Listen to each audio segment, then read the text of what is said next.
आम्ही प्रोटोकॉल काही पाळत नाही. बरं, पण सुरक्षा नियम पाळावे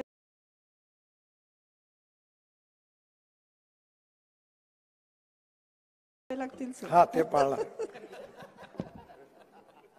आपल्या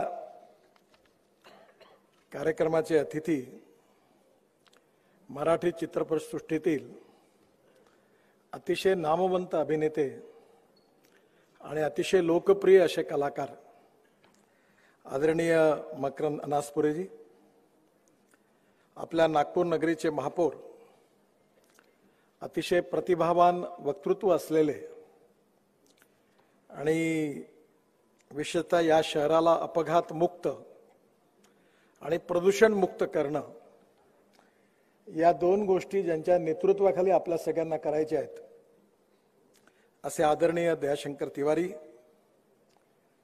आमचे गुरुवर्य प्रसिद्ध हिंदी कवी आदरणीय मधु पांडे, जे आमच्या खासदार सांस्कृतिक महोत्सवाचे प्रमुख आहेत, माजी आमदार अनिल सोले.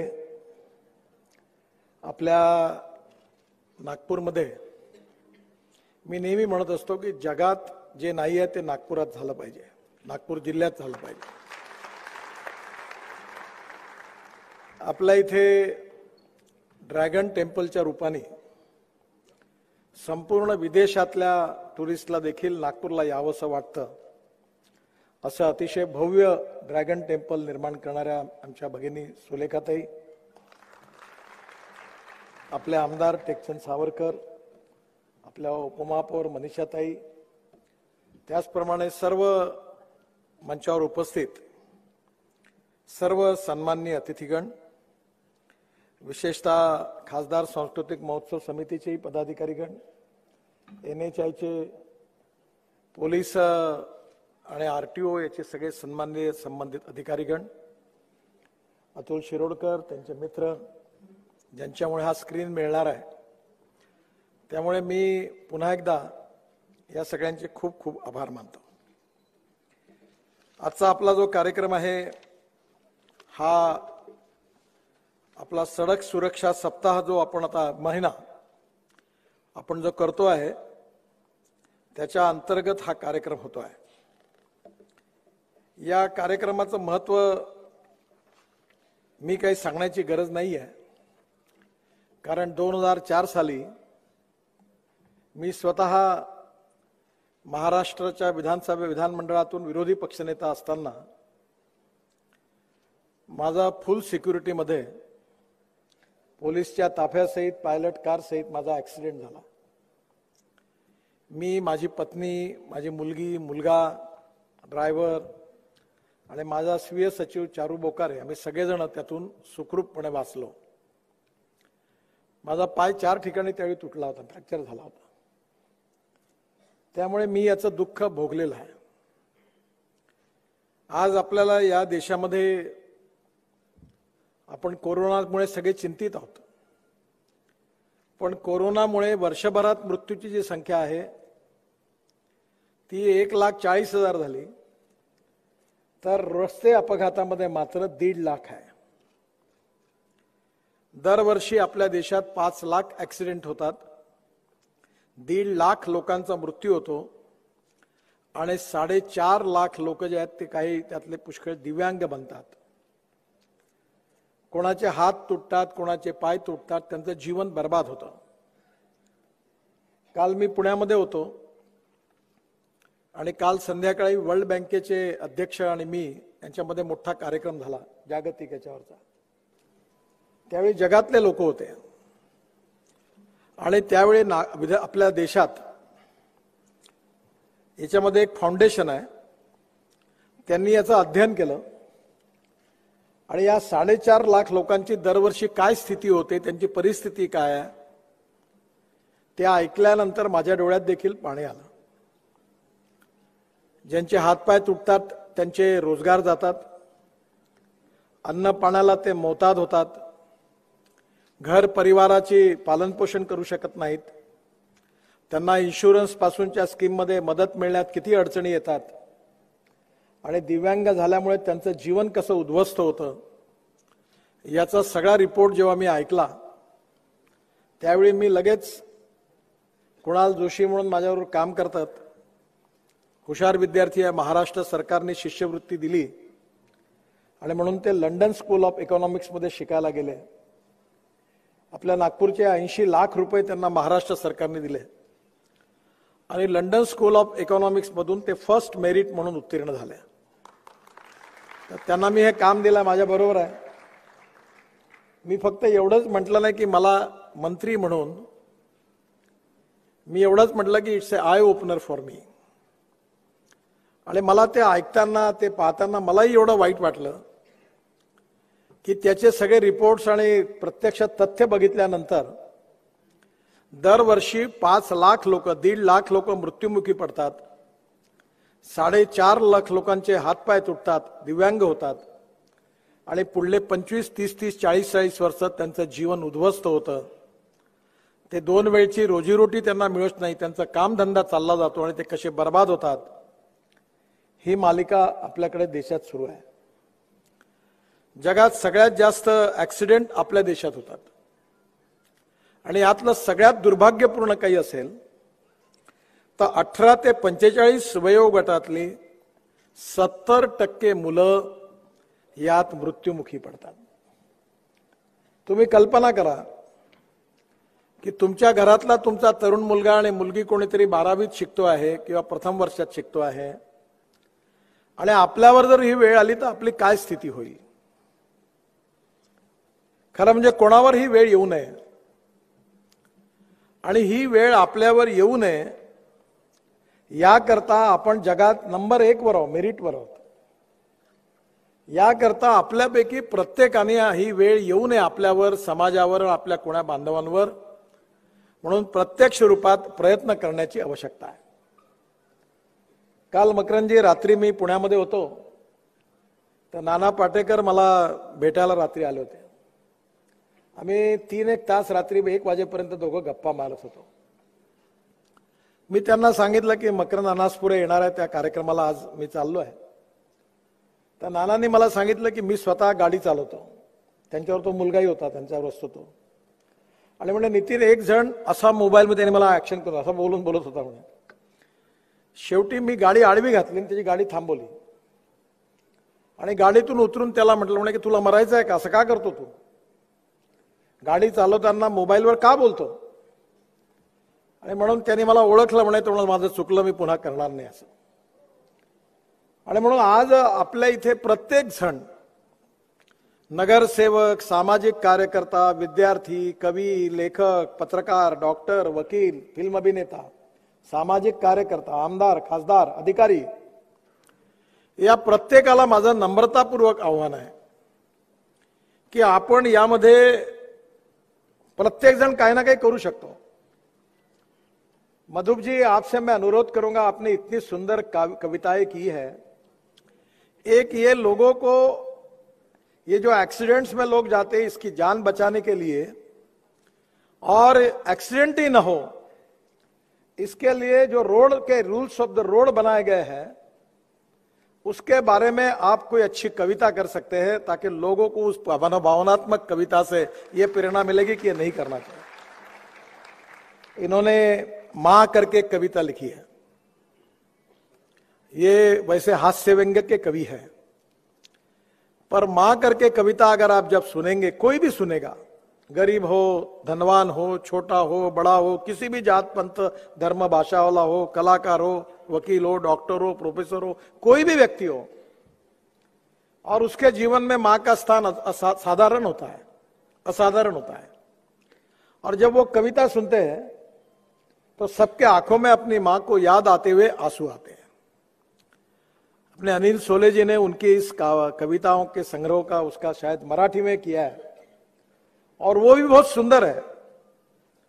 जितना मधुप जी ने अच्छा लिखा है, अनिल ने उतने ही प्रतिभा से उसका भाषांतर भी किया हुआ है और वो देखते हुए, आपके सुनते हुए आंखों में आंसू आते हैं.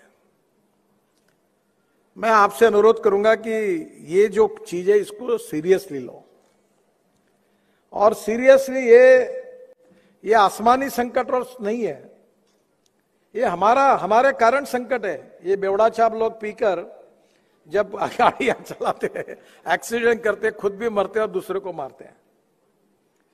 यानी हम लोगों को रोकना होगा, लोगों को बताना होगा, सिखाना होगा, समझाना होगा, और इसलिए हर व्यक्ति कुछ ना कुछ कर सकता है।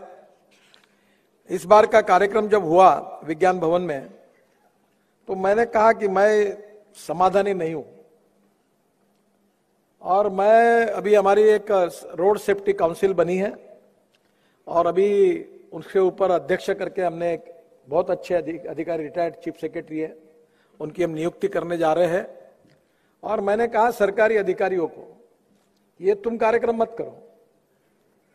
सरकार मैंने संवेदनशीलता वगैरह बहुत कम रहती है, मतलब ये कार्यक्रम अगले बार से ये रोड सेफ्टी काउंसिल करेगी। और मेरा ऐसा विश्वास है कि हर एमएलए, एमपी, और जैसे विकास महात्मे जी ने अच्छा काम किया है, वैसे अपने अपने इसमें नगर सेवक अगर ये काम करेगा, स्कूल के बच्चों को सिखाने से लेकर, और ये प्रयास अगर तेजी में होगा तो निश्चित रूप से हम लाखों लोगों की जान बचा सकते हैं। और इसलिए हम लोग ये नेशनल रोड सेफ्टी, पहले वीक था, अब हमने 32वें साल में वीक को बदलकर अब ये 18 जनवरी से 17 फरवरी ये नेशनल रोड सेफ्टी मंथ करके कहा है। और मुझे विश्वास है इसमें बहुत काफी लोगों का सहभाग है। अक्षय कुमार जी आए थे, उन्होंने फ्री ऑफ चार्ज एडवर्टाइजमेंट में कैंपेन चलाई। मैं मकरंद जी को अनुरोध करूंगा कि इस अभियान के लिए जो सेलिब्रिटीज है उसमें आप और हम सब संदेश देंगे तो लोग सुनेंगे।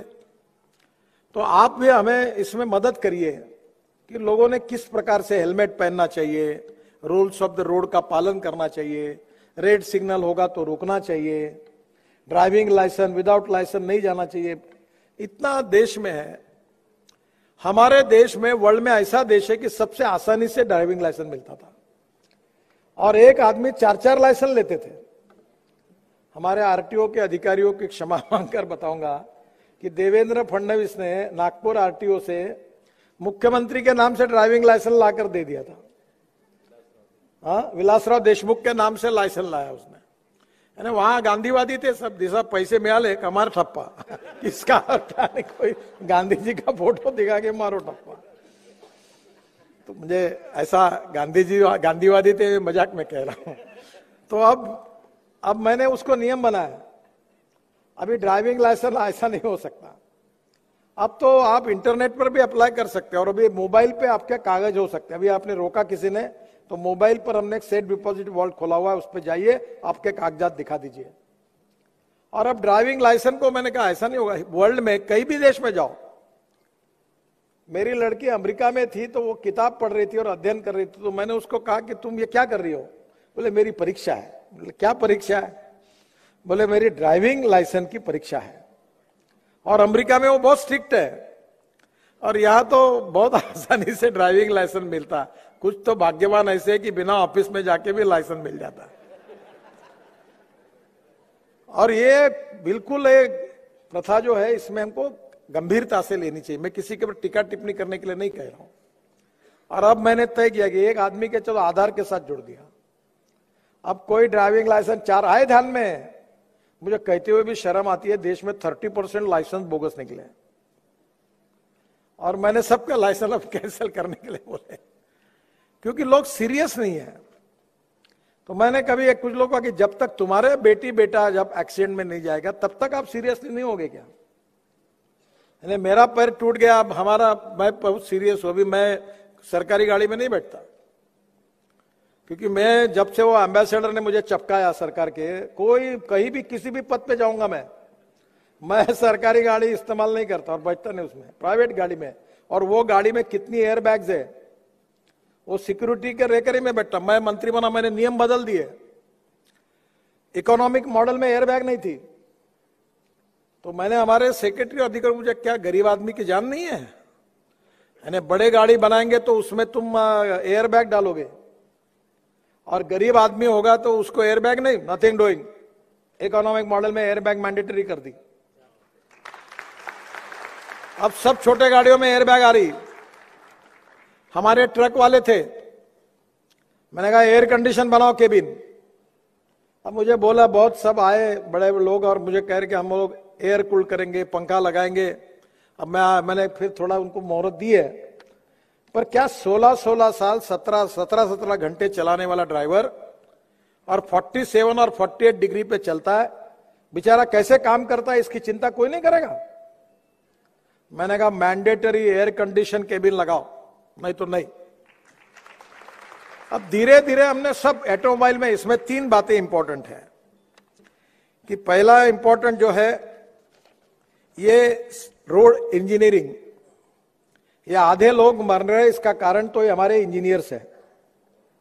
ये अग्रवाल जी बैठे, इनकी क्षमा मांगता हूं, इनके डीपीआर बनाने वाले इतने बोगस और फ्रॉड लोग हैं, और सब जगह पर ऐसे चौक पर कहीं अंडरपास कैंसल, कभी ये कैंसल। ये एनएचआई में बहुत देखा रहा। मैंने कहा अब तुमने एक्सीडेंट हुआ तो पहले देखो कौन पीआरओ है, कौन रीजनल ऑफिसर है, कौन वहां का पीडी है, उसका नाम निकालो, पूछो उसको क्यों मरे लोग।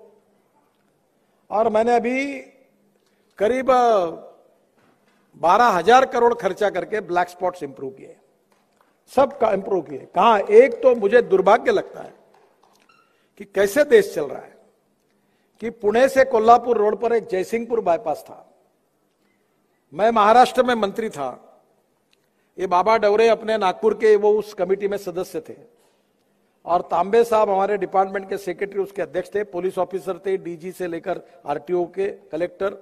और मैंने कहा पूरे महाराष्ट्र में दौरा करो। ये बाबा डवरे पूरे महाराष्ट्र में घूमे, और मैंने कहा कि ये देखो कि एक्सीडेंट क्यों होता है, क्या कारण है। उसका नाम था अपघात निवारण समिति।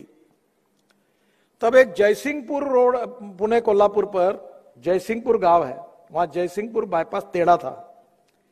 एक जगह पर 150 लोग मरे थे, 150 लोग, पर किसी ने सुधारा नहीं। जब मेरे ध्यान में आया, अभी वो सुधार गया, अब 150 लोग मरे, उसके बाद अब कोई नहीं मरा। मैं नागपुर का उदाहरण बताता हूं। दयाशंकर जी, आप एक काम करिए कि नागपुर इंप्रूवमेंट ट्रस्ट में जब मैं पालक मंत्री था तो उस समय 80 लाख रुपए देकर नेशनल रिसर्च रोड ऑर्गेनाइजेशन से मैंने नागपुर का अपघात मुक्त करने के लिए सब रास्तों को डिजाइन करने के लिए एक कमेटी अपॉइंट की थी। और शायद आपको याद होगा, वो सुरंदा पालकर वगैरह न्यू इंग्लिश कांग्रेस नगर से ट्रस्ट गाते थे, आंदोलन होता था, रोड रास्ते पर लड़के खड़े रहते थे, नागपुर बंद होता था, रिंग रोड नहीं था हमारा, मैं एमएलसी था तब। ये अजनी चौक जहां 5-6 रास्ते आते हैं, राजीव गांधी का पुतला है, हर साल वहां 15 से 20 लोग मरते थे। ये नेशनल रिसर्च रोड ऑर्गेनाइजेशन ने वो चौक को डिजाइन किया, रीडिजाइन किया, और तब से कोई मरा नहीं है। यानी ये 15 साल में कम से कम 300 लोगों की जान अजनी चौक में बची है। अगर वो उस समय मैं कमेटी अपॉइंट करके अगर वो जान बचाने के लिए वो चौक का डिजाइन नहीं होता तो ये लोग मरते। उस समय हमने 80 चौक डिजाइन अच्छे किए, पर अभी भी प्रॉब्लम है। ये मेडिकल चौक में एक जगह पर 8-8 रास्ते आते हैं। अशोक चौक में कितने रास्ते आते हैं। कामठी रोड में कितने एक्सीडेंटल स्पॉट है, कितने लोग मर रहे थे उसमें। और इसलिए मैं आप सबसे अनुरोध करता हूं, और सबसे पहले मैं आज डॉक्टर विकास महात्मे जी का, उनके कमेटी में ये मोहिते है, राजू वाघ है, और इनका पहले अभिनंदन करूंगा कि मुझे बहुत खुशी हुई कि नागपुर ग्रामीण में रोड एक्सीडेंट्स जो थे वो -8% कम हुए, और जो मौतें थी वो -1% कम हुई।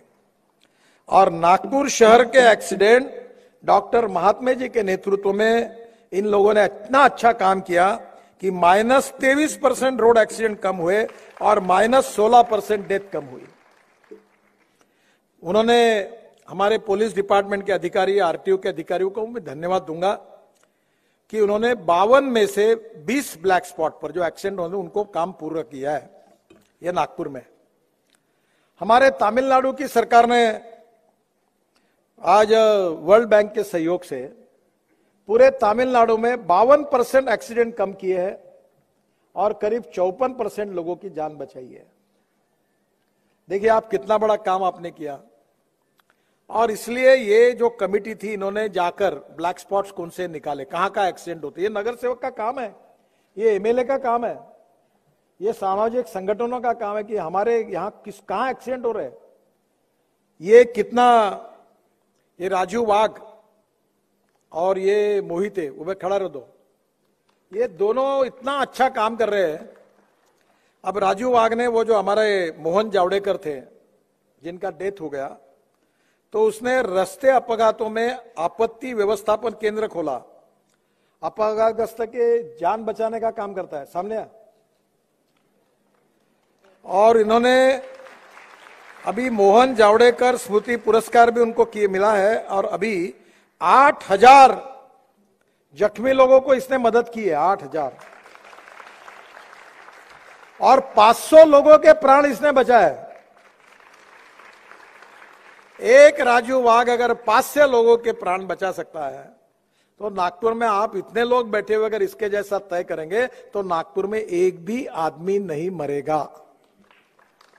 तो मैं आपको, यही मोहिते ने भी इतना ही अच्छा काम किया, उसने अपघात न्यायालय के लिए संघर्ष किया, और इसलिए पीडब्ल्यूडी, नागपुर महानगर पालिका और नेशनल हाईवे, दयाशंकर जी आप भी इसमें, महात्मा जी को मैंने अधिकार दिए हैं, आप इनके साथ बैठो और आपके इंजीनियर से सब जगह पर एक्सीडेंट्स होने वाले स्पॉट पुलिस कमिश्नर से और एसपी से और जिला परिषद अध्यक्षों को भी महात्मा जी बुलाइए, नगर सेवक एमएलए को बुलाइए, उनके एरिया में वार्ड में कहां है वो इंस्पेक्ट करिए।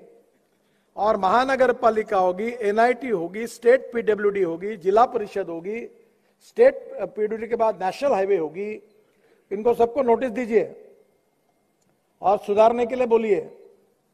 और इन्होंने अगर 1-2 महीने में नहीं सुधार दिया तो डंडा लगाने के लिए मेरे पास दीजिए,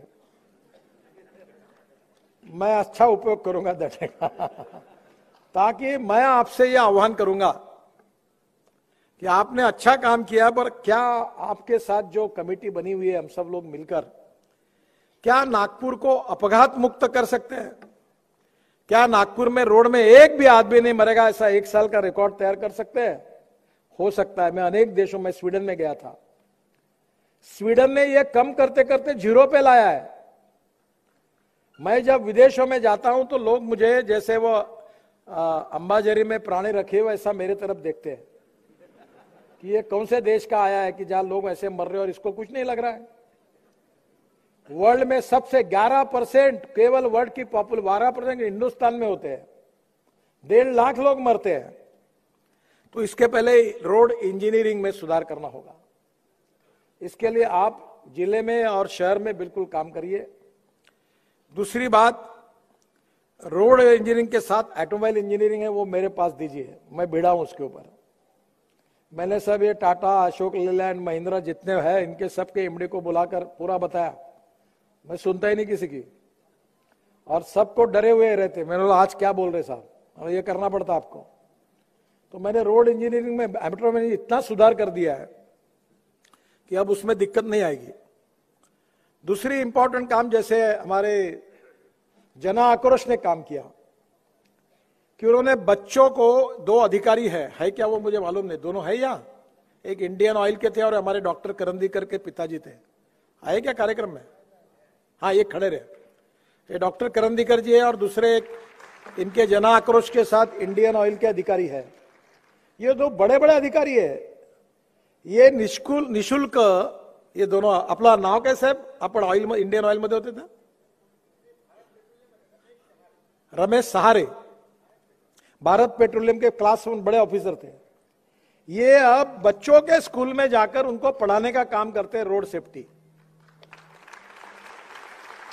मैं रिटायर्ड पुलिस अधिकारी, रिटायर्ड आरटीओ अधिकारी, रिटायर्ड सरकारी अधिकारियों को कहूंगा कि उनके अनुभव का और प्रतिभा का उपयोग करके ये जन आक्रोश ने एक छोटा सिलेबस तैयार किया है, और उसके आधार पर स्कूल में जाइए और लोगों को पढ़ाइए कि ये इंपॉर्टेंस क्या है, कि रोड सेफ्टी के लिए रूल्स ऑफ द रोड को पालन करना क्यों आवश्यक है, हम कभी रेड सिग्नल क्रॉस नहीं करेंगे, और इसका महत्व बताने के लिए इन्होंने अपना जीवन दिया है। अब ऐसे लोगों की संख्या और बढ़ेगी तो नागपुर होगा। दूसरा, इन्फोर्समेंट। अब थोड़ा सा रहा है उसमें, मैं अभी कर नहीं पाया, पर मेरे मन में है ये कानून करना कि रोड में किसी ने ट्रक खड़ी की, बस खड़ी की, और गाड़ी खड़ी की तो कोई भी, अब हमारे देश में तो ऐसे खाली और उचक के लोगों की कम नहीं है, उनको भी काम मिलेगा कि वो मोबाइल पर फोटो निकालेगा कि रोड पर कहां खड़ा है और भेज देगा, और जो फाइन लगेगा उसके ऊपर आधा फोटो निकालने वाले के पैसे और आधे सरकार को, ताकि पूरों को भिड़ा दो। जो भी कहीं भी गाड़ी खरीदते हैं, वो जैसे अक्षय कुमार की एडवर्टाइजमेंट दिखाई कि नहीं मुझे मालूम नहीं, यहां दिखाई, तो वो बोलता है लोकमान्य तिलक मार्ग पर एक जाता है और रास्ता क्रॉस करता है वन वे, और उसको ट्रैफिक इसको रूल को वायलेट करता है, तो जाता अरे नमस्कार, आप तो तिलक जी के पुत्र या उनके नाती लगते हो। बोले नहीं मैं नहीं हूं, मेरा नाम ऐसा ऐसा है। तो बोले ये रोड लोकमान्य तिलक जी के नाम पर है, मुझे लगा आप उनके नाती हो। बोले क्यों? बोले तुम पूरी तरह से रॉन्ग साइड जा रहे हो और नियम को तोड़ रहे हो, तुम्हारे बाप का रोड है क्या, तुम ऐसा बिहेव कर रहे हो? तो अक्षय कुमार उसको पूछते हैं। तो ये इसीलिए आवश्यक है कि ये जो कहीं भी घुसते हैं, स्कूटर वाले सबसे कहीं भी घुसते हैं, रेड सिग्नल हुआ उधर से घुसे इधर घुसे, मरने वाले सबसे ज्यादा स्कूटर वाले, टू व्हीलर वाले, और ये सब बच्चे हैं, कॉलेज के लड़के हैं। इनको समझाना होगा लड़के लड़कियों को, 10वीं 12वीं को, ये मत करो, जान जाएगी, पूरा परिवार बर्बाद होगा। मेरे एक रिश्तेदार है, बहुत बड़े अधिकारी थे पूना में, उनकी यंग लड़की आर्किटेक्ट थी, शादी तय हुई थी और शादी के 25 दिन पहले स्कूटर पर पूना में डैश मार के पूरी खत्म हो गई। क्या उस परिवार पर बीता होगा? ऐसी घटनाएं कुछ कम नहीं है। तो ये पहली बात, एजुकेशन के लिए आप सहयोग करें। इन्फोर्समेंट का काम पुलिस का है, सब जगह कैमरे लग रहे हैं, उसमें इंटेलिजेंट ट्रैफिक सिस्टम का उपयोग कर रहे हैं। और उसमें से दूसरा काम, आखिर का जो मुद्दा, इमरजेंसी, इंजीनियरिंग, एजुकेशन, इन्फोर्समेंट और इमरजेंसी। अब पहले सुप्रीम कोर्ट के बाद मैं भी उसमें, हम भी गए थे, हम भी थे उसमें भारत सरकार की ओर से। अब नियम बन गया है कि इसके बाद रोड पे एक्सीडेंट करने के बाद आपने अगर किसी को मदद की तो पुलिस वाले आपको सवाल जवाब नहीं करेंगे, आपको हरास नहीं करेंगे, आपको तकलीफ नहीं देंगे। इसका नोटिफिकेशन निकाला गया है। अभी रोड पर एक्सीडेंट हो गया, वो बिल्कुल उसको मदद की आवश्यकता है, लोग देखते और चले जाते हैं, बोलते कहीं मेरे ऊपर आफत आ जाएगी, मुझे पुलिस वाले तकलीफ देंगे। ऐसा मत करिए। आज अगर एक्सीडेंट दिखता है तो उतर जाइए, अपने गाड़ी में उसको रखिए और उसको लेकर जाइए। तो मेरा आपसे अनुरोध है कि निश्चित रूप से ये काम जनता से, सामाजिक संगठनों से, एजुकेशनल इंस्टीट्यूशन से, स्कूल से, यूनिवर्सिटी से, एनजीओ, सामाजिक संगठन, एमएलए, एमपी, नगर सेवक, कारपोरेशन, एनआईटी और सब प्रकार के लोग मिलकर अब एक ही कार्यक्रम इस बार हुआ। अब इस साल जाने दो, क्योंकि हमने रोड सेफ्टी काउंसिल नहीं बना पाई। महात्मा साहब अगले बार नागपुर शहर और जिले में कम से कम इन सब संगठनों को, अब मैं इसमें पैसे भी है, मैं 5 लाख रुपए तक हर कार्यक्रम को पैसे की मदद भी कर सकता हूं। तो अब ये कार्यक्रम करने वाले लोग जो प्रत्यक्ष रूप से काम करेंगे उनको मदद करेंगे। अब इसको एक नहीं 100 कार्यक्रम नागपुर शहर में, जिले में आप उसको सर्टिफाई करिए, मैं उनको आर्थिक मदद डिपार्टमेंट से करूंगा ताकि हम लोगों तक पहुंच सके। और एक मोहिते और दूसरा राजू आग, क्या नागपुर में 2 ही है क्या? बाकी नगर सेवक क्या कर रहे हैं, बाकी एमएलए क्या कर रहे हैं? मेरे को लोग पूछेंगे तुम क्या कर रहे हो? ये सब इतने बड़े हमारे प्रोफेसर, डॉक्टर, वकील, ये सब समाज में सब इतने सेवाभावी व्रती लोग हैं, धार्मिक संगठन है, सबको काम में लगाइए। और इसके लिए मैं महात्मा जी को धन्यवाद दूंगा कि 66 में से 31 ब्लैक स्पॉट्स उन्होंने सुधार किए। मैं उस कमेटी का अध्यक्ष हूं, मेरे पास समय की कमी है, पर फिर भी उनको मैं बहुत बहुत धन्यवाद देता हूं। एक वर्ल्ड बैंक के रिपोर्ट का मैंने कल ही आपको बताया, बहुत ही दुखी रिपोर्ट है।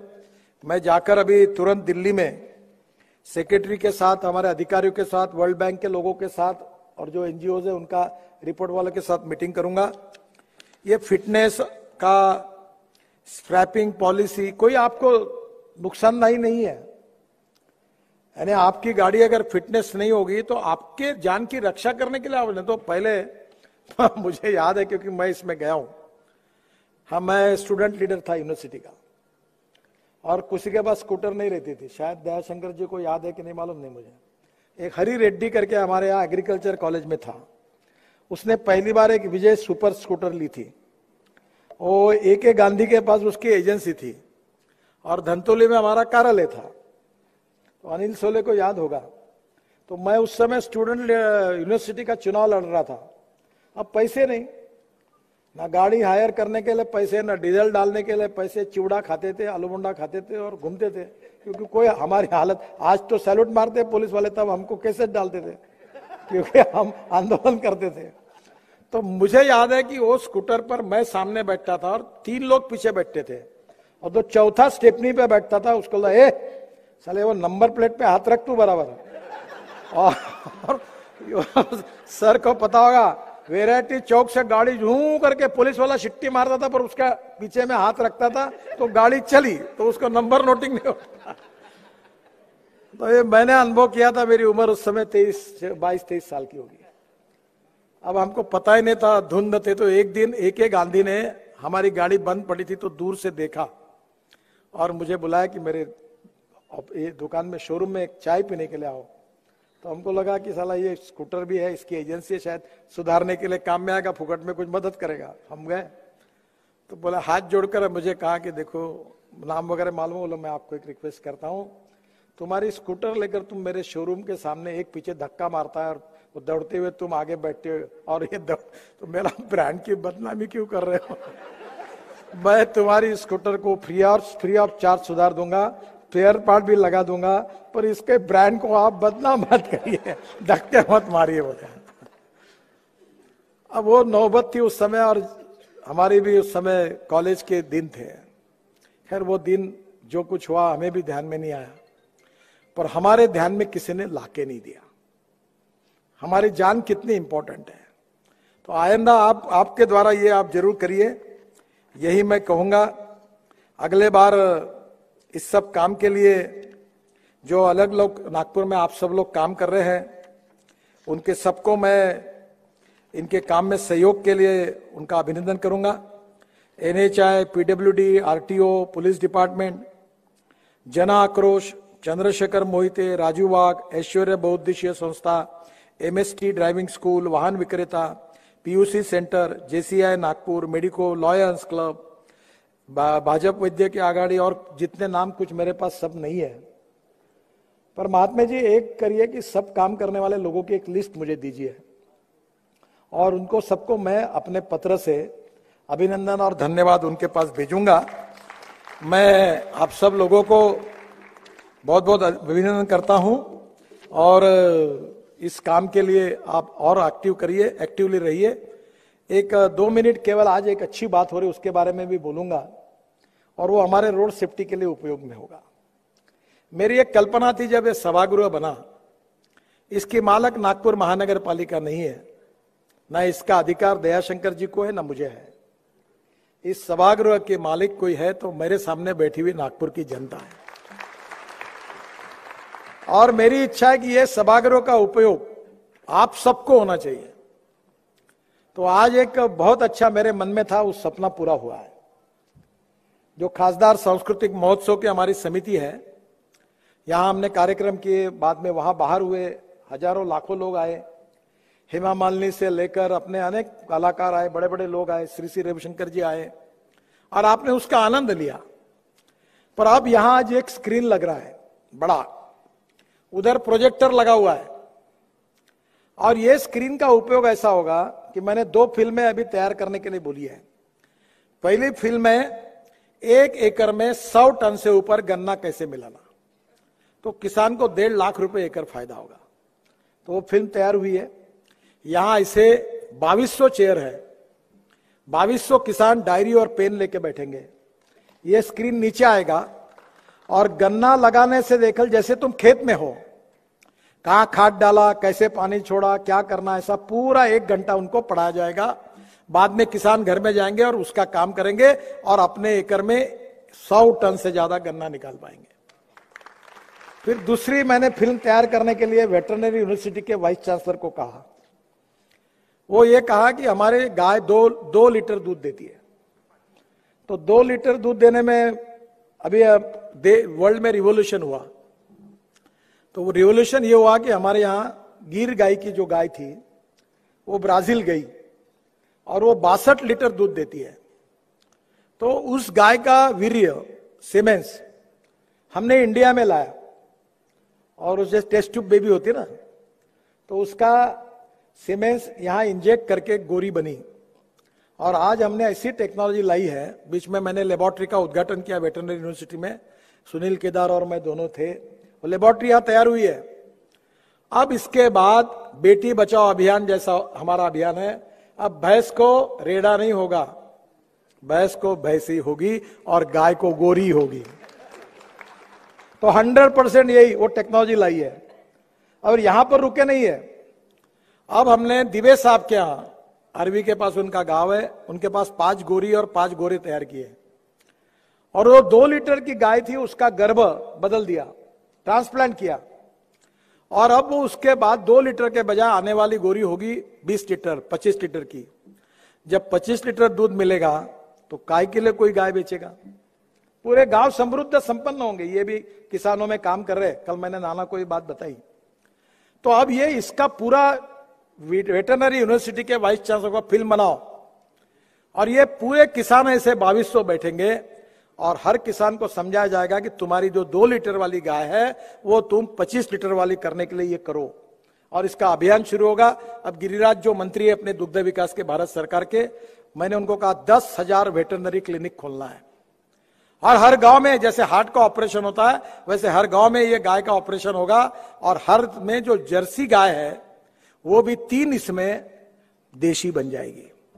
अब यहां रुका नहीं, फिर तीसरी फिल्म मैंने हमारे इसको कहा, वो जयपुर में भेजा है, गोबर से पेंट तैयार किया है, ऑयल पेंट और डिस्टेम्पर।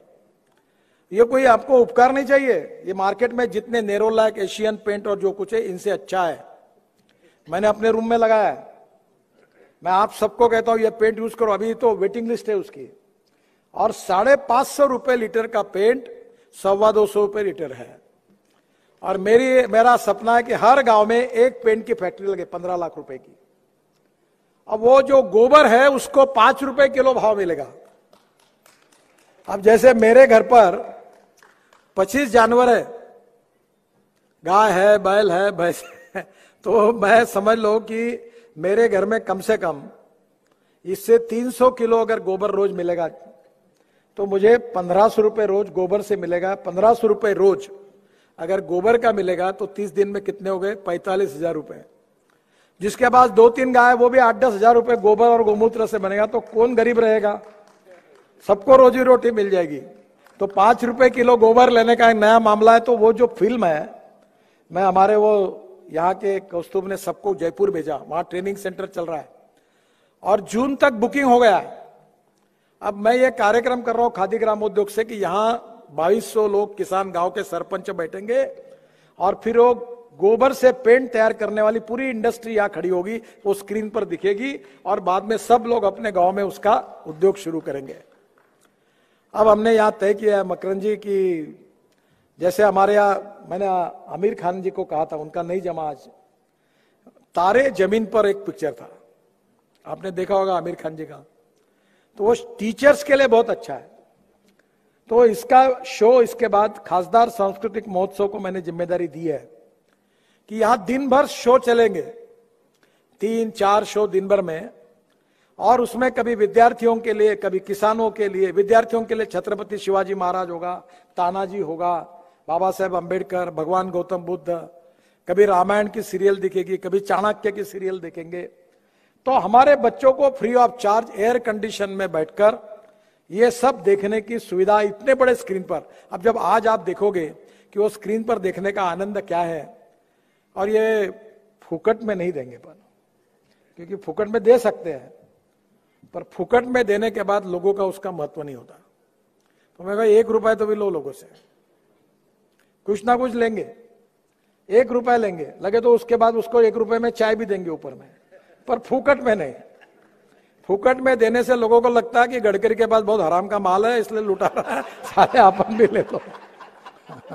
ये मैंने बीजेपी में देखा है कि ये पैसे मिलते थे चुनाव में, इधर उधर भीख मांगते हुए लाते, कर्जा निकाल के लाते, सामने आ गए पैसे, लगाओ साले, चलो दाबे पे रात को। तो ये लफड़ा लोचा फुकट का नहीं। तो मैंने कहा ये हर आदमी को पैसे का महत्व समझना चाहिए। तो ये कहीं ना कहीं इसकी रचना करेंगे, कभी महिलाओं के लिए, कभी किसानों के लिए, कभी मजदूरों के लिए, कभी युवाओं के लिए, कभी विद्यार्थियों के लिए इंफॉर्मेशन टेक्नोलॉजी का टेक्निक यूज करके प्रशिक्षण देने वाला ये हॉल एक शाला बनेगी। और दयाशंकर जी है तो जब नागपुर महानगर पालिका उपक्रम के साथ जुड़ जाएगी तो किराया नहीं लगेगा, नहीं तो नागपुर महानगर पालिका के बच्चों को पहले सबको हम ये पिक्चर दिखाएंगे। और इसलिए खासदार सांस्कृतिक महोत्सव की तरफ से मैं धन्यवाद दूंगा सबसे पहले अतुल शिरोडकर जी को, मैं उनका भी सत्कार करूंगा। और उनके जो कंपनी है, क्या नाम उनका अतुल? यूएफओ आए कोई? अच्छा, यूएफओ करके कंपनी है, उन्होंने हमको फ्री ऑफ चार्ज डोनेशन में खासदार सांस्कृतिक महोत्सव को दिया और हमने डोनेशन में ये नागपुर महानगर पालिका को दिया है। इसका मालिक अब नागपुर महानगर पालिका होगी। केवल खासदार सांस्कृतिक महोत्सव की तरफ इसका मेंटेनेंस वगैरह देखो, ये तो महानगर पालिका में चलती गाड़ी भी बंगार में चली जाती है कहीं, तो आप ध्यान में रखो कि ये इसका ठीक इस्तेमाल हो। तो दयाशंकर जी और बाकी लोग उसमें देखेंगे। तो इसमें सांस्कृतिक महोत्सव भी कोविड के कारण हम कर नहीं सके, तो मेरा आपसे सुझाव है कि जैसे गुलाम अली का गाना है, तो क्या हम लोग ये कर सकते हैं क्या, एक दिन गुलाम अली की पूरी ये लगाकर एक कोई कार्यक्रम हुआ होगा, वो पूरा कार्यक्रम लोग यहां से देखेंगे पूरा स्क्रीन पर, जैसे स्टेज पर से भी अच्छा लगेगा वो, इतनी टेक्नोलॉजी बदली है, तो बेचारे गरीब लोग उसका आनंद ले सकेंगे। तो इस बार ये स्क्रीन का उपयोग करके सांस्कृतिक महोत्सव बना सकते क्या, आप जरूर देखिए। और बहुत खुशी की बात है कि मेरा एक बहुत दिनों का ड्रीम था, आज पूरा हुआ है।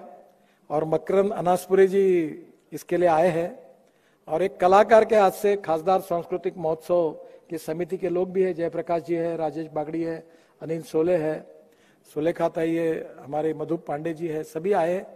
और इसका उपयोग अब कैसा करें, एजुकेशन के लिए, मनोरंजन के लिए, किसानों के प्रशिक्षण के लिए, साइंस एंड टेक्नोलॉजी लोगों तक पहुंचाने के लिए इसका उपयोग होगा। मैं फिर से एक बार आप सबको बहुत बहुत धन्यवाद देता हूं, आपका अभिनंदन करता हूं। ये प्यारे खान जी बैठे, इनका भी बहुत बहुत अभिनंदन करता हूं। इन्होंने बहुत गरीब व्यक्ति थे, ऑटो रिक्शा चलाते थे, अब ये 2000 ट्रक के मालिक है, 2000 की ज्यादा है, 2000 ट्रक के मालिक है, हिंदुस्तान के अच्छे ट्रांसपोर्टर है। और किसी ने बोला नहीं, इन्होंने नागपुर शहर में पूरे रोड सेफ्टी के कैंपेन में सब जगह बोर्ड लगा के दिया, मैंने कभी बोला नहीं था उनको, खुद होके इन्होंने लगाए, जिसके लिए कुछ लाखों रुपए खर्चा किए होंगे। तो ऐसे भी लोग हैं कि जो निरपेक्ष भाव से इस कॉज को मदद करने के लिए आगे आ रहे हैं, तो मैं उनका भी अभिनंदन करूंगा। और अब ये जो कार्य है, ये एक छोटी सी ज्वाला प्रज्वलित हुई है, अब उसको एक बहुत बड़े इसमें ले जाने का काम आपको करना है। आप आगे इसको ले जाइए, और नागपुर में हम आने वाले समय में ऐसा नागपुर बनाएंगे, नागपुर शहर और जिला, कि जहां एक भी एक्सीडेंट नहीं होगा, एक भी आदमी के हाथ पैर नहीं टूटेंगे, और ऐसा सुंदर, स्वच्छ, प्रदूषण मुक्त और अपघात मुक्त नागपुर करने के लिए हमारे महापौर दयाशंकर तिवारी जी के नेतृत्व में हम सब उनके पीछे खड़े रहेंगे, और उनके नेतृत्व में ये पब्लिक कैंपेन करके वो बड़े प्रमाण पर इसको करे, ये उनसे अनुरोध करता हूं। नगर सेवक, एमएलए, सामाजिक संगठन, NGOs, education institution, school, colleges, university, पत्रकार और सब आप जैसे सामाजिक संगठन के लोग जोरों में काम करिए, और आप सबके सहयोग से ये सपना पूरा होगा, ऐसा विश्वास व्यक्त करते हुए आप सबको धन्यवाद देता हूं। बहुत बहुत धन्यवाद, नमस्कार। बहुत बहुत धन्यवाद नितीनजी। गेल्या वर्षी अमेरिकेत मला एक अमेरिकन माणूस भेटला आणि तो मला म्हणाला की आय लव्ह इंडियन करी, I said, which curry specifically you are talking about? Because we have several curries. So he said, I like gad curry. मित्रांनो, माणसाचं कलाकार असणं जेवढं श्रेष्ठ असतं त्याहून महत्वाचं असतं कलाकाराचं माणूस होणं. मकरंद अनासपुरे एक चांगला कलाकार की एक चांगला माणूस या प्रश्नाचं कदाचित उत्तरच देता येणार नाही. पण रुपेरी चंदेरी दुनियेतला आपला आपलासा वाटणारा हा माणूस म्हणजे सिने अभिनेता मकरंद अनासपुरे आपल्या पुढे येत आहेत. मकरंद अनासपुरे.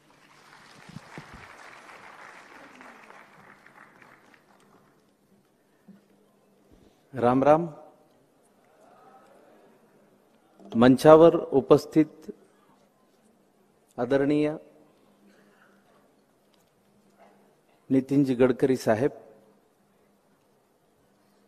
माननीय श्री विकास महात्मे जी, श्री दयाशंकर तिवारी जी, प्रवीण दटके साहेब, कृष्णा खोपडे साहेब, टेकचंद सावरकर साहेब, इतर सर्व मान्यवर आणि बंधू भगिनींनो, तसा कार्यक्रमाला थोडासा वेळ झालाय म्हणून मनोगत थोडक्यात उरकण्याचा प्रयत्न करतो. साधारण एक 10-12 वर्षापूर्वी मी आणि संतोष पवार नावाचा एक अभिनेता, आम्ही दोघे मिळून ऑस्ट्रेलियात गेलो होतो, सिडनीला, महाराष्ट्र मंडळासाठीचा सांस्कृतिक कार्यक्रम करायला. मग आम्ही उतरलो, आम्हाला घ्यायला एक गृहस्थ आले होते मंडळाचे. मग त्यांच्याबरोबर गाडीत बसलो आणि एअरपोर्टच्या बाहेर गाडी चालली.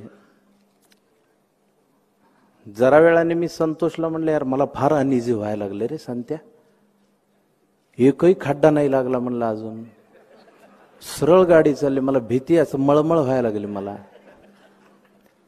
ते जे ड्राईव्ह करत होते गृहस्थ ते म्हणाले, हे रस्ते कोणी बांधलेत तुम्हाला माहिती आहे का? म्हणलं नाही बा. ते म्हणले मीच बांधलेत. त्यांचं नाव विजय जोशी. सचिन तेंडुलकरांना ऑर्डर ऑफ ऑस्ट्रेलिया असा मानाचा बहुमान ऑस्ट्रेलियाचा मिळाला, त्याच्या अगोदर 6 महिने विजय जोशींना मिळाला होता. ऑस्ट्रेलियातले खूप चांगले रस्ते त्यांनी बांधले.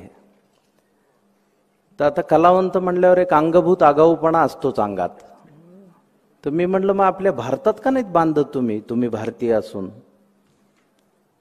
तर ते म्हणले, भारतात रस्ते इंजिनियर नाहीत बांधत, राजकारणी बांधतात.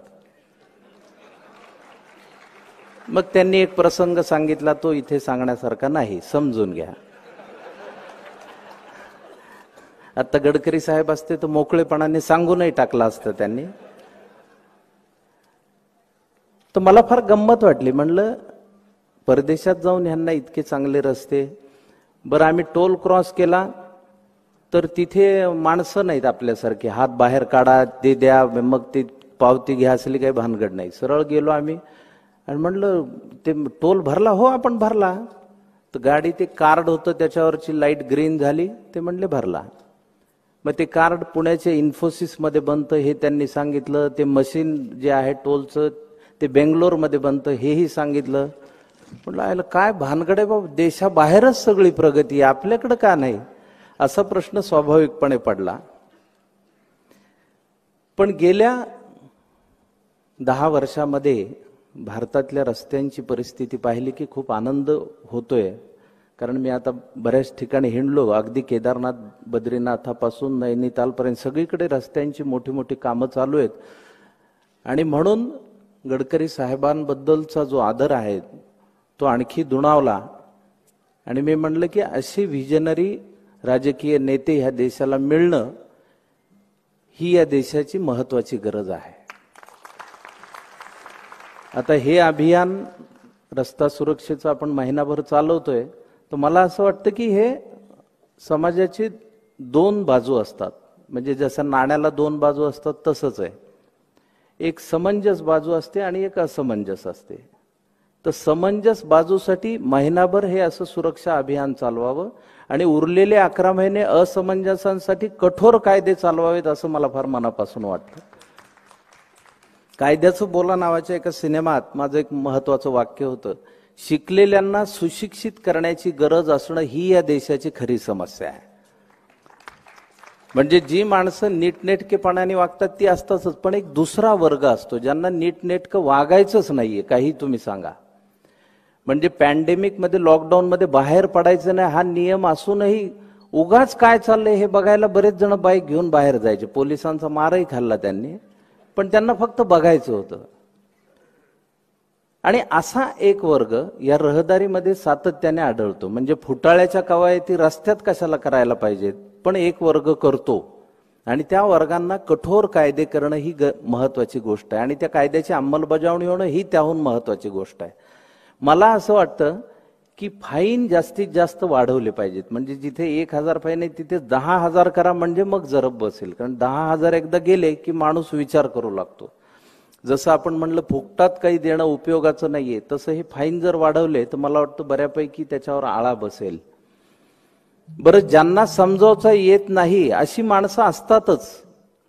आमचे इतिहासाचे मास्तर म्हणायचे, तू एखादं उत्तर नाही आलं की जवळ बोलवायचे, म्हणायचे काय नालायक आहे रे तू, तुझं म्हणजे जन्माला आले न मेले, फुकटचा हेलपाटा झाला. तर असा फुकटचा हेलपाटा घालणारी बरीच मंडळी आहेत. बरं, त्यांना समजावणार कसं? म्हणजे एका गावात एक फुटबॉलचा मॅच होता आणि एका मित्राला 2 पास मिळाले. मग तो दुसऱ्याला म्हणाल चल फुटबॉलची मॅच बघू. दुसऱ्याला फुटबॉल मधलं काही कळत नव्हतं. तो म्हणला मी नाही येत यार, मला नाही कळत ते. अरे म्हणला सोपा आहे गेम, मी सांगतो तुला तिथं गेल्यावर. चल म्हणला तुला चहा पाचतो, भजे खाऊ घालतो. याला वाटलं चला फुकट खायला मिळते तर जाऊ बघायला. दोघं बसले, मॅच सुरू व्हायला वेळ होता. मग ज्याला येत नव्हतं तो म्हणला हा सांग काय खेळ असतो. अरे सोपा आहे म्हणला, हे बघ या मैदानाच्या 2 बाजूला जे 2 चौकोन दिसते त्याला गोल म्हणतात. तर दुसरं म्हणला आम्ही पागल आहेत का, चौकोनाला कसं काय गोल म्हणतात? आता म्हणतो तसं नाही रे, त्याच्यात बॉल गेला ना की मग गोल होतो. काही काय बोलायला लागला, बॉल आधीच गोल असतो, त्याच्यात गेल्यावर कसा गोल होईल? आता अशा माणसांना आपण समजवणार कसं? बरं, त्यात दुसरं आपलं शहर म्हणजे पुन्हा विदर्भातलं. म्हणजे रामायणातली एक दंतकथा आहे. सीतामाई, प्रभू रामचंद्र, लक्ष्मण भैया चालले होते वनवासाला. आणि लक्ष्मण भैया सारखं ते सीतामाईकडचं ओझ द्या माझ्याकडे द्या, राम भैयाकडचं ओझ द्या माझ्याकडे द्या, असं चालले होते ते. मजल दरमजल करीत चालले. एका ठिकाणी आल्यावर लक्ष्मण भैयाने टाकलं बोचकं खाली. सायाचं मीच काय लय बोचकं घेऊ? तर सीतामाईला आश्चर्य वाटलं. त्यांनी प्रभू रामचंद्राला विचारलं, इतक्या वेळ तर लक्ष्मण भाऊजी बरे होते, अचानक काय झालं? प्रभू रामचंद्र म्हणले विदर्भ आला वाटते. आता ट्रॅफिक पोलिसांचा जो ताण असतो, एकतर विदर्भातलं कडक ऊन, त्यात ते दिवसभर आपली ड्युटी निभावत असतात. आणि अशा ठिकाणी आरेरावी करणारी बरीच मंडळी आढळतात. म्हणजे मी 2-3 महिन्यापूर्वी एका ट्रॅफिक हवालदाराला एकाने फरफटत नेल्याची बातमी सुद्धा वाचली होती. मला फार वाईट वाटलं होतं. म्हणलं इतका अमानुषपण कशामुळे आला असेल त्याच्यात? तर जी माणसं जीव तोडून ड्युटी करतात त्यांच्याबद्दल थोडंसं आपण आदर दाखवणं ही जास्त महत्वाची गरज आहे. आज इथे आपला कार्यक्रम हा कविवर्य सुरेश भटांच्या सभागृहात होतोय. म्हणजे त्यांच्याच भाषेत वेगळं हे सांगायचं, त्यांच्या गझलमधलं एक हे घेऊन, तर ते लोक होते वेगळे घाईत जे गेले पुढे, मी मात्र थांबून पाहतो मागे किती जण राहिले. अशी अवस्था, अशी वेळ. संदर्भ मी इथे या सुरक्षा अभियानासाठी लावला त्याचा. तर मला असं वाटतं की प्रत्येकाची ते कर्तव्य आहे. आज मोहिते साहेब आहेत किंवा राजू वाघ आहेत, त्यांच्यासारखं म्हणजे गडकरी साहेब म्हणाले तसंच त्यांचा आदर्श सगळ्यांनी घेणं ही महत्वाची गरज आहे. मी साहेब रस्ता सुरक्षा अभियानासाठी साधारण 10-12 वर्षापूर्वी हेवी व्हेकलसाठी एक फिल्म बनवलेली आहे शासनातर्फे. म्हणजे त्यांना वाहतुकीचे नियम कटाक्षाने सांगावेत असं मी केलं. आणि मला ते सातत्याने आवडतं. मी त्या फिल्म सातत्याने करतो. मला तुम्ही केव्हाही आवाज द्या, मी त्यासाठी अगदी विनामूल्य आणि माझा वेळ खर्च करून तयार आहे. कारण ही गोष्ट मला महत्वाची. ॲम्ब्युलन्सची सुद्धा मी जाहिरात केली, सरकारी ॲम्ब्युलन्सची. तर मला असं वाटतं की हे आपल्या सगळ्यांचं कर्तव्य आहे. कारण काय होतं की अपघात म्हणजे युद्धामध्ये जितके लोक मरत नसतील किंवा एखाद्या महामारीमध्ये मरत नसतील, तेवढे आपल्याला वर्षाकाठी अपघातामध्ये मरतात. आणि हा अपघात न सांगून होणार आहे, नकळत होणार आहे. कारण तो क्षण कधी येईल ते सांगता येत नाही. साहिर लुधियानवींच्या भाषेत मैं पल दो पल का शायर हूं तसंच आहे. तो पल कधी येईल ते सांगता येत नाही. तुम्ही विना हेल्मेट एक दिवस गडबडीनं बाहेर पडलात आणि अपघात झाला तर तुमच्यावर अवलंबून असणारं कुटुंब उद्ध्वस्त होतं. कर्ता पुरुष जेव्हा जातो त्यावेळी त्या कुटुंबाकडे लक्ष कोण देणार, हा महत्वाचा मुद्दा आहे. आता ह्या पॅन्डेमिक मध्ये कोविडच्या आपण सगळ्यांना एक सवय लागली, आपण उगाच सॅनिटायझरने हात धुत बसतो, मास्क लावत बसतो, हिंडतो, ही काळजी आपण घेतो.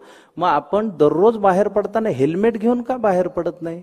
त्यात पुरुषार्थ कसला आहे, मी विना हेल्मेट गाडी चालवतोय हे. तर त्यामुळे काही नियम आपल्या सगळ्यांनी पाळणं ही अत्यावश्यकता बनलेली आहे. हायवेवर आता जसे जसे मोठे महामार्ग होत जातील तसं काय होत जाणार आहे, तसं ह्या नियमांची काटेकोरता आवश्यक आहे. बऱ्याचदा रेडियम नसलेले ट्रक जुने तसेच उभे असतात आणि एखादा भरधाव वेगाने येऊन आपटतो आणि त्याचा जीव जातो. तर मला असं वाटतं किंवा अंमली पदार्थ, भांगेसारखे पदार्थ, दारूसारखे पदार्थ पिऊन ड्राईव्ह करणारे बरेच लोक आहेत, त्यांना कडक फाईन लावणं, त्यांना अगदी 5 पटीनं. मी असं म्हणतो की या देशातला लाच जर बंद करायची असेल तर त्या माणसाने जेवढी लाच घेतली त्याच्या 500 पट त्याच्याकडनं फाईन घ्या, आपोआप लाच बंद होईल.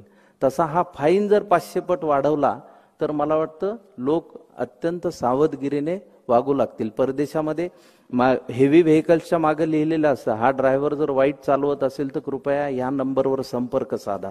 तसं आपल्याकडेही कंपल्सरी केलं पाहिजे जर वाईट पद्धतीने ड्रायव्हर चालवत असतील. बरं, नियम काटेकोर असून सुद्धा महामार्गांवर 3-3 लेन हेवी कंटेनरने अडवलेल्या बऱ्याचदा दिसतात आणि त्यातून छोट्या छोट्या गाड्या भरधाव वेगाने मार्ग काढण्याचा प्रयत्न करतात. त्यातूनही होणारे अपघात जास्त आहेत.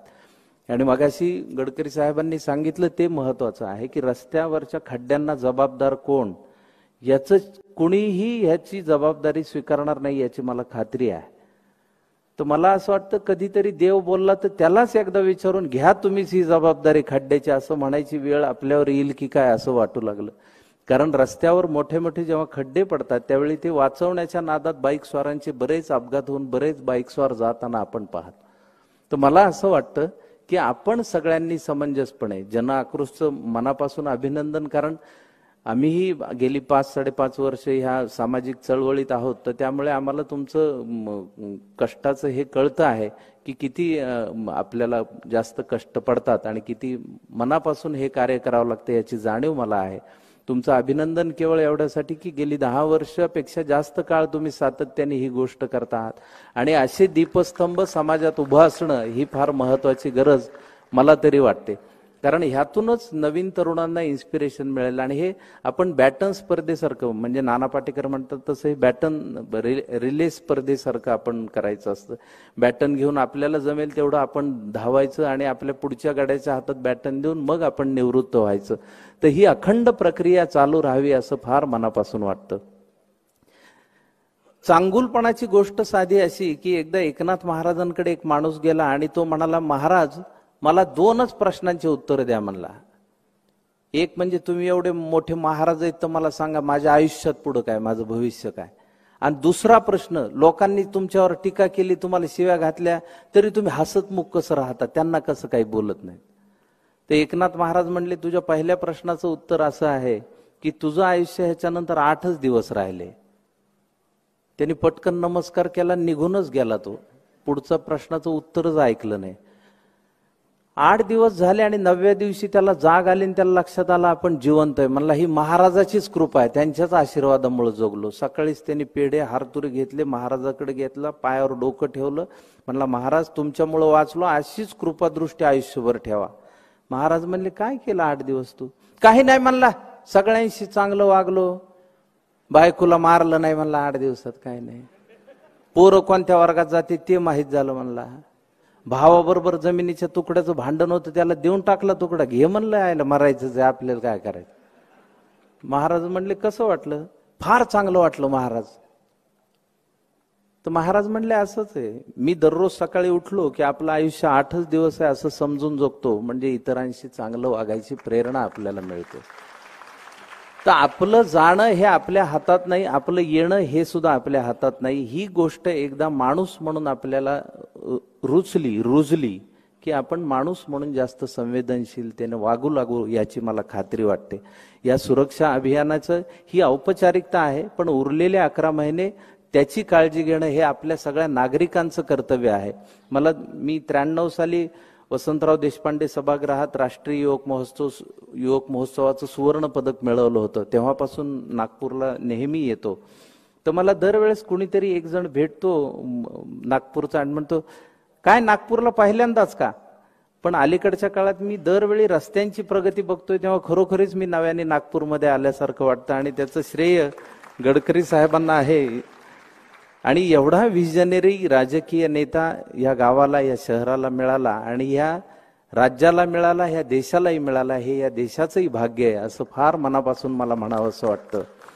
आणि साहेब, तुम्ही जे सांगाल ते आम्ही निश्चितपणे करू, कारण तुमच्या ह्या सगळ्या बारकाईनं बघण्याला आमची मनापासून, आणि त्यातून तुम्ही मोकळा असणं ही जास्त महत्वाची गोष्ट आहे. ज्या प्रामाणिकपणे, कारण नेहमी निळू भाऊंना एकदा मी विचारलं, भाऊ म्हणलं तुम्ही आत्मचरित्र का लिहित नाहीत, म्हणजे आमच्यासारख्या नवीन मुलांना मार्गदर्शन होईल. तर भाऊ म्हणाले, असं असतं, आत्मचरित्र लिहिताना आपल्याला बऱ्याच लोकांना दुखवण्याची आपली तयारी असली पाहिजे आणि फार प्रखर सत्य मांडण्याचीही तयारी असली पाहिजे.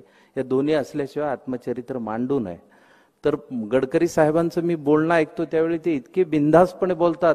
माझ्याच कार्यक्रमात अस्सल पाहुणे इरसाल नमुन्यामध्ये मी त्यांचा इंटरव्ह्यू घेतला आणि तेव्हाच त्यांनी धडाडकन असं स्टेटमेंट केलं होतं आणि ते खूप गाजलंही होतं देशभरात. तर मला असं वाटतं की एवढ्या मोकळेपणाने त्यांनी ह्या सगळ्या प्रगतीकडे पाहणं.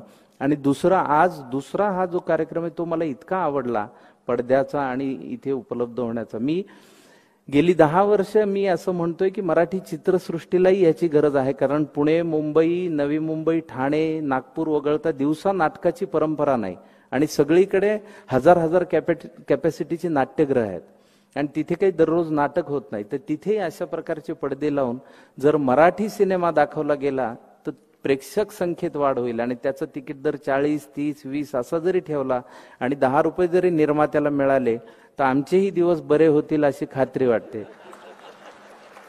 कारण बहुतेक कार्यक्रमात माझं हेच जॅकेट असतं. तर बायको म्हणाली, अरे कोणीतरी बोलेल तुला एखाद दिवशी. मी म्हणेल, नाही, मला लाल रंग आवडतो असं मी त्यांना सांगेल. पण हे दिवस बदलायचे असेल तर नाट्य चित्रपटगृह अशी जर संकल्पना झाली आणि आमचा प्रेक्षक वर्ग वाढला तर त्याचं फार महत्वाची गोष्ट होईल. पण आज या ठिकाणी मला आमंत्रित केलं आणि ह्या कार्यक्रमात सहभागी होण्याची संधी मिळाली त्याबद्दल मी मनापासून आभार मानतो. नाही तर बऱ्याचदा बोलण्याच्या ओघात किती वेळ गेलाय. कलावंताला माईक मिळालं की अवघड असतं ते. एका सभेत एक वक्ता असा बोलू लागला आणि लोक कंटाळले, म्हणले हा थांबतोय कधी आता, म्हणून लोकांनी कंटाळून टाळ्या वाजवायला सुरुवात केली. तर त्याला वाटलं बघा उशिरा का होईना दाद मिळतीये, म्हणून त्यांनी बोलणं आणखी रेटलं. थोड्या वेळाने त्याचं तोंड दुखू लागलं, घसा कोरडा पडला, तेव्हा त्याला लक्षात आलं आपण जरा जास्त बोललो. म्हणून तो म्हणला, माफ करा श्रोतेहो, घरातनं गडबडीत बाहेर पडलो आणि हातात घड्याळ बांधायचं राहून गेलं त्यामुळे वेळ कळली नाही. ते एक जण उठला आणि म्हणला, घड्याळाचं राहू द्या, मागच्या भिंतीवरचं कॅलेंडर तर बघायचं. बोलण्याच्या नादात माझी अशी गडबड होऊ नये याची मी काळजी घेतो आणि मी हे माझं लांबलेलं मनोगत थांबवतो. जय जवान, जय किसान. खूप खूप धन्यवाद. खूप स्फूर्तिदायक आणि अतिशय संवेदनशील. आणि आपण सांगितलं मकरंदजी त्याप्रमाणेच आमच्या या कार्यक्रमाचं नावच मुळी सडक सुरक्षा जीवन रक्षा इथं थांबत नाही. सडक सुरक्षा जीवन रक्षा एक अविरत प्रयत्न आणि उरलेले 11 महिने करण्याचं काम आपण निश्चितच करणार आहोत. यानंतर सडक सुरक्षेबाबत उल्लेखनीय कार्य करणाऱ्यांचा गौरव सोहळा आपण घेतो आहे. श्रीयुत राजू वाघ